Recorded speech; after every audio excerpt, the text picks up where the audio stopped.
"And how did this misfortune occur?" inquired the latter, resuming the interrupted conversation.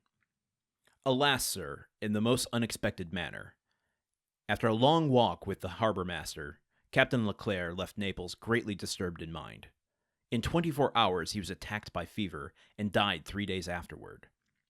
We performed the usual burial service, and he is at rest, sewn up in his hammock, with a 36-pound shot at his head and heels, off Giglio Island. We bring to his widow his sword and cross of honor. It was worthwhile, truly," added the young man with a melancholy smile, "to make war against the English for 10 years, and to die in his bed at last, like everybody else." "Why, you see, Edmond," replied the owner, who appeared more comforted at every moment, "we are all mortal, and the old must make way for the young. If not, why, there would be no promotion. And since you assure me that the cargo is all safe and sound, Monsieur Morrel, take my word for it, and I advise you not to take 25,000 francs for the profits of the voyage."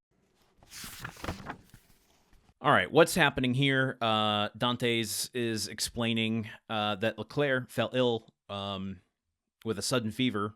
In 3 days, it becomes fatal. That's interesting. I guess we got to earmark that. Does that happen often without foul play afoot? And it happens after he has a conversation with this harbor master in Naples. Interesting. Poisoned, maybe? I don't know. We don't have any information of that yet. The crew buried him. Oh, wow, this was evocative.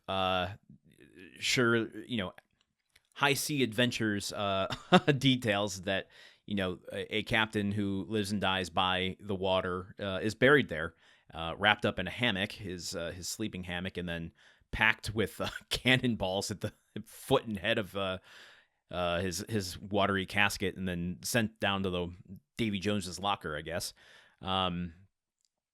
And yeah, so what to make of the passage of Dantès saying that it was worthwhile, bringing his stuff to his widow, that the Captain Leclère had waged war for so long, and then he just died like everybody else. I'm not sure what to make of this quite yet. Is it a nihilistic point of view? Like what does it all mean? Is he being honest here? I don't know. There's not a lot of indication either way, but Morrel seems to counter this, just saying it's the natural way of life. The old people have to get out of here for the young people to make their way in the world. So yeah, that's interesting. Also, I flagged this, and I wanted to bring up some research that I found. So I was curious about the line that I advise you not to take 25,000 francs for the profits of the voyage. And we don't know much about this cargo yet, so we can't really wage a guess on that. However, I'm like, what is 25 francs for the profits of the voyage? What was the voyage? What's the cargo? Where do you get this 25,000 francs number from? Why are you advising him not to take it? I guess maybe that'll come in the next episode.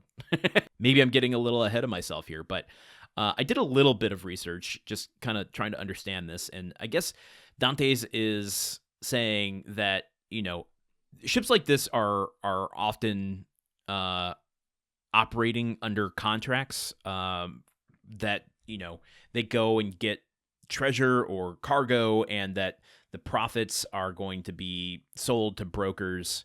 By profits, I mean like the hull from these voyages are going to be sold to brokers at a fixed price before they even do the accounting. So it's kind of like opening up one of those storage locker auctions. What's going to be in here? I'm going to give you a 1-minute look. You have to stand where you are, and you determine how much you're gonna bid on this particular locker. They shut it, and then before the accounting and knowing what the cost of everything inside the locker is worth, someone will throw something out. The 25,000 francs number, I'm not quite sure where he's getting that, but maybe that's just kind of a figure based on the size of the cargo, or I don't know, the contemporary trading prices at the time. But I don't know. At the very least, I guess it's indicating that Dante knows his business. He knows what he's doing, and he's making, he's being a good employee. He's making a suggestion to to Morrel about what he should or shouldn't do with the cargo. Is he overstepping a bit? I don't know. We don't get Morrel's reaction in today's episode. We have to wait till tomorrow to find that out. So join me then when we continue The Count of Monte Cristo. The Countdown of Monte Cristo is part of the Gruntwork Podcast Network. This show is produced, edited, and hosted by Landon Solano. The original text of The Count of Monte Cristo by Alexander Dumas. Theme song by Magic Solo.